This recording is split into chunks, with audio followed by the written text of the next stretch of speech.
Hippopotamus by Jane Willis and Tony Ross.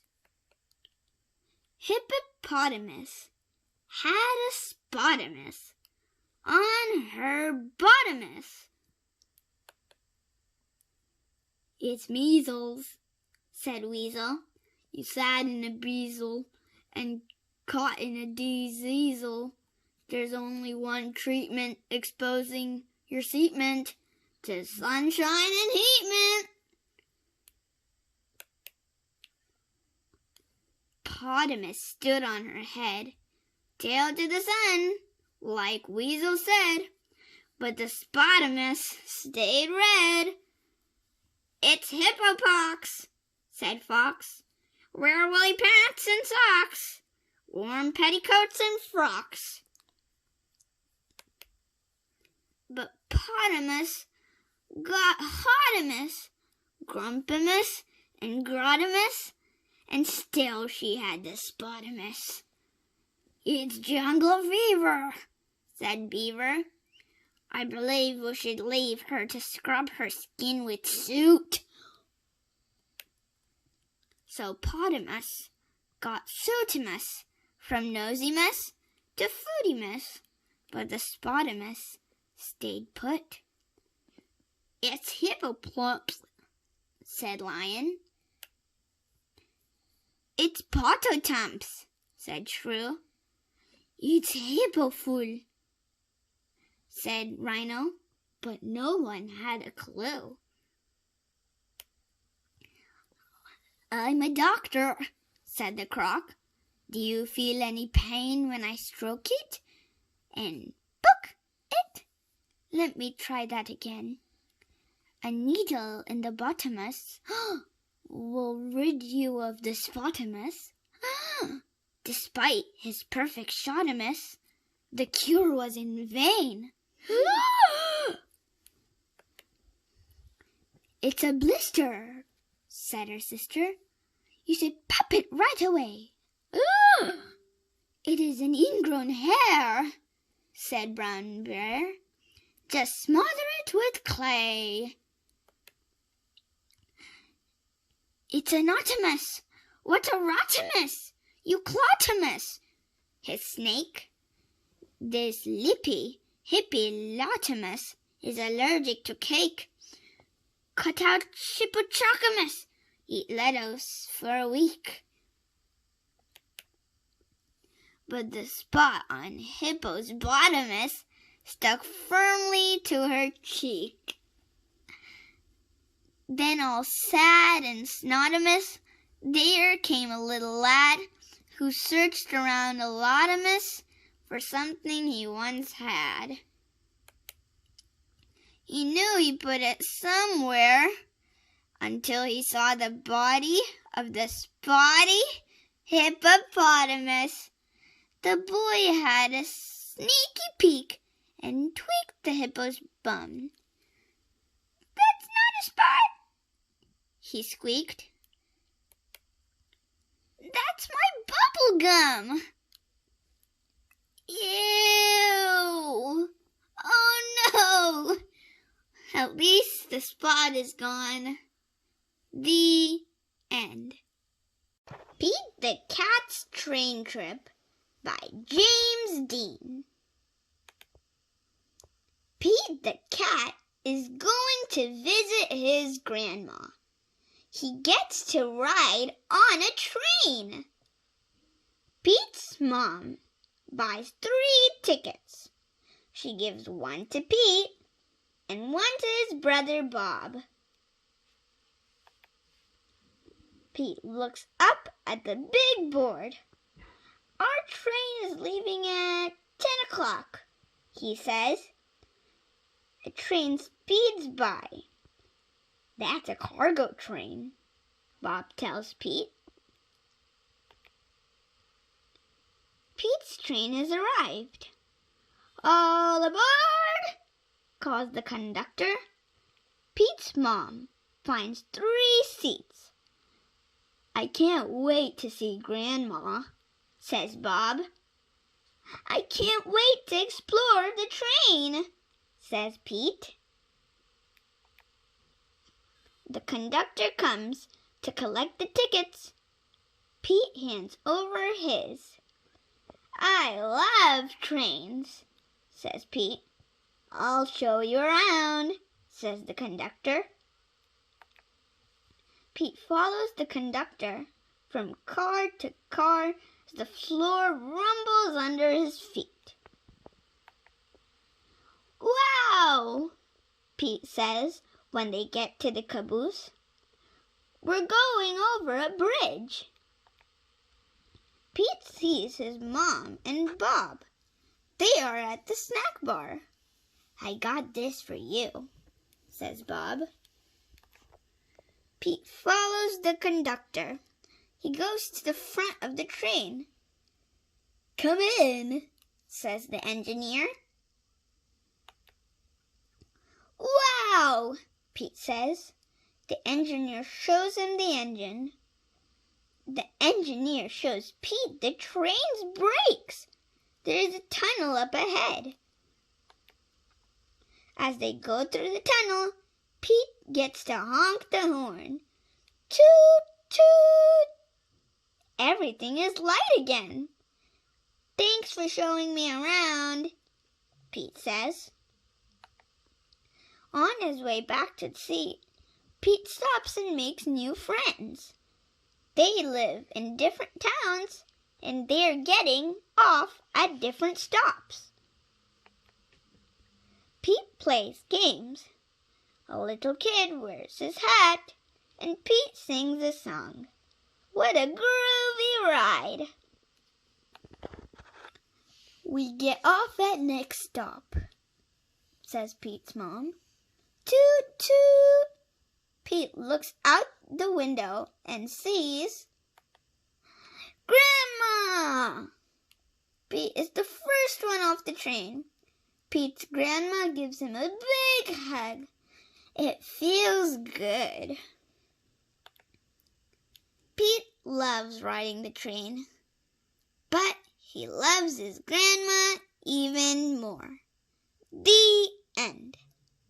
A Monster is Coming by David L. Harrison. Illustrated by Hans Wilhelm.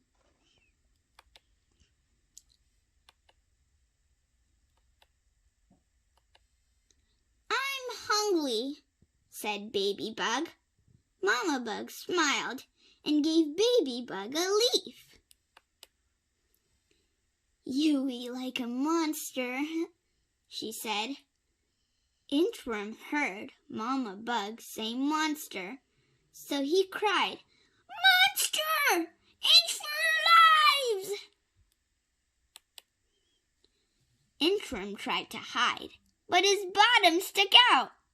When Toad hopped by, he said, "Inchworm, is that you?"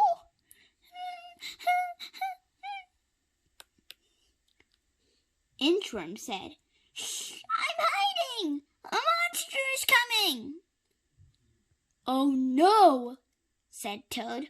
"A horrible monster? Leap for your lives!" Toad tried to hide too, but his head stuck out. Mouse ran by with a mouthful of seeds. She said, "Toad, what are you doing?" "I'm hiding from a horrible monster," said Toad. "Oh my," said Mouse. "A hairy, horrible monster? Scamper for your lives!" Ah! Mouse tried to hide too, but her tail stuck out. Rabbit tripped on Mouse's tail. "Oops! Mouse, what is wrong?" said Rabbit. Mouse said, "It is awful, Rabbit! A hairy, horrible monster is coming." Rabbit said, "Oh my goodness! A huge, hairy, horrible monster? Hop for your lives!" Poor Rabbit tried to hide, but his ear stuck out. Fox said, "What is going on around here?" "Why is everyone hiding?" Rabbit said, Fox, don't you know a huge, hairy, horrible monster is coming? Help me! Yelped Fox. A hungry, huge, hairy, horrible monster is coming! And he dived in a hole. Baby Bug was chewing a leaf, and she said, Hey, why is everybody hiding? A monster is coming, said Fox and Rabbit and Mouse and Toad and Inchworm. Fly for your life! Baby Bug looked this way and that.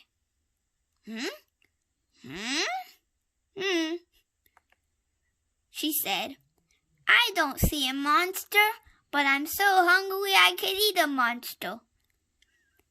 Inchworm heard Baby Bug say, eat a monster. He shouted, Have you heard? Baby Bug ate the monster? Hooray! For Baby Bug! Everyone cried. Baby Bug was glad she was a hero, but talk about eating always made her hungry. Mama Bug smiled and gave Baby Bug another leaf. Yum, yum, yummy, yummy. The end.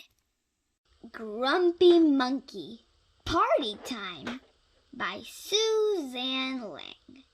Illustrated by Max Lang. One perfectly pleasant afternoon, Jim Pansy found an invitation on his branch. You are invited to Porcupine's party. Party? Said Jim. It'll be a great time, said Norman from next door. We can dance. Dance? Jim exclaimed, cutting Norman off. I can't dance. Can't dance? Can't dance? Can't dance? Everyone can dance, said Hyena. Come on, show us your moves. I don't have any moves, said Jim. Sure you do, said Hyena. You just need to try. So Jim tried to dance.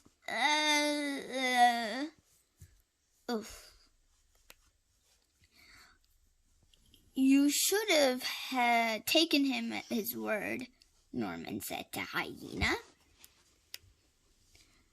If Jim doesn't know how to dance, said Oxpecker, we just have to teach him.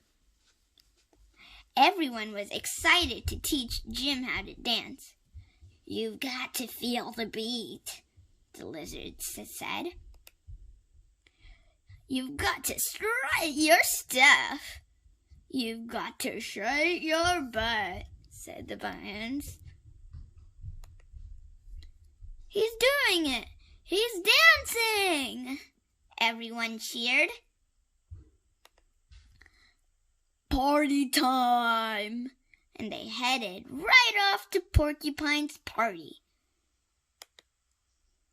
At the party, everyone wanted to dance with Jim. Dance with us, said the ground squirrels. Care to shake a tail feather? Asked Peacock. May we cut in? Asked the warthogs. Me next, said Rhino. Jim danced and danced. Everyone on the dance floor was having a great time. Everyone except Jim. And then it got worse. Isn't this the best? Chirped Oxpecker.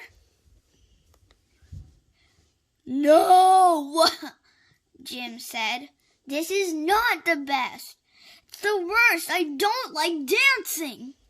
The other animals stared in amazement. Who ever heard of someone who doesn't like dancing? Asked Oxpecker. Actually, said Water Buffalo, I don't like dancing either, but I never said anything because I thought I was the only one. I know how others enjoy themselves, but I always feel silly on the dance floor. I'd rather do something else, squawked Marabou. Be honest, chimed in Bat.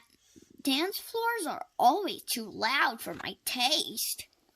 I'm going home, Jim said, and he turned to go and bumped smack into Norman. You're not leaving, are you? Asked Porcupine. Everyone in this party wants to dance, but we don't like dancing. It's not for everyone, Norman agreed. But now I'll have too much food, said Porcupine sadly. Oh, Porcupine, we didn't mean to upset you. Jim paused. Wait, there's food at this party? And indeed, there was lots of wonderful food. Oh my gosh, that's so much food! Ooh. And plenty of games too! Yay! So, they stayed at the party. Jim enjoyed the wonderful food. He laughed with his friends. He even played a game or two, but he did not dance. But it was a great time. The end. African Cats. Sita the Cheetah by Laura Driscoll. In Africa, a cheetah lies in the tall grass. Her tan fur and dark spots help her stay hidden. And right now, that is a very good thing. The cheetah, called Sita, is not alone. She has just had babies. Keeping them hidden means keeping them safe. In the wild, most cheetahs have 3 to 6 cubs at once. Sita has 5 cubs. They drink her milk. They stay close to her. For now, Sita is all they need. But Sita must hunt for herself and the cubs. Sita hopes other animals do not see her cubs. Luckily, the cubs stay safe. At 6 weeks old, they follow Sita everywhere. They watch, they learn. Sita sees a gazelle. She gets down low. She creeps closer. She is stalking her prey. Then she uses her speed to chase the gazelle down. Cheetahs are the fastest animals on land. Sita and the cubs eat quickly. Then they move on. Nearby, bigger animals are hungry too. Sita wants to be gone by the time they come. From Sita, the cubs learn to fear male cheetahs. Females live alone, but many male cheetahs live in small groups. These 3 brothers try to rule the area and may not want cubs around. Sita does everything she can to keep her cubs safe. But one night, 2 cubs disappear. Sita calls again and again, but the cubs do not come. Sita leads the cubs to a safer area. Hyenas soon show up, and Sita attacks. Then the male cheetahs catch a wildebeest, and the hyenas will try to steal it. Sita and her cubs are safe. Then a huge lion appears. He is bigger than Sita. When he runs at her, she runs at him. At the last moment, Sita turns and outruns him. The lion is tired and walks away. Soon, Sita's cubs are more than a year old. They practice their hunting skills as they play. They hunt as a team. Sometimes they chase animals to tire them. The cubs soon learn that some animals are off limits, like lion cubs. When a mother lion sees them, she charges. The cheetahs race off, just out of reach. Before long, the cheetah brothers are back. They capture one of the cubs. Sita must leave a cub behind to save the others. She and 2 cubs escape. Sita leaves them as far away as she can. All night long, Sita's ears perk up at every sound. In the morning, she scans the plain. At last, Sita hears a cry. It's her cub. She has found her way to Sita. Sita and the cubs run to the 3rd cub. They jump and play and are so happy to be together again. They will not be together for much longer. The cubs are getting older. Soon they will leave. And before long, they may raise cubs too. For this, like everything else, Sita has trained them well. The end.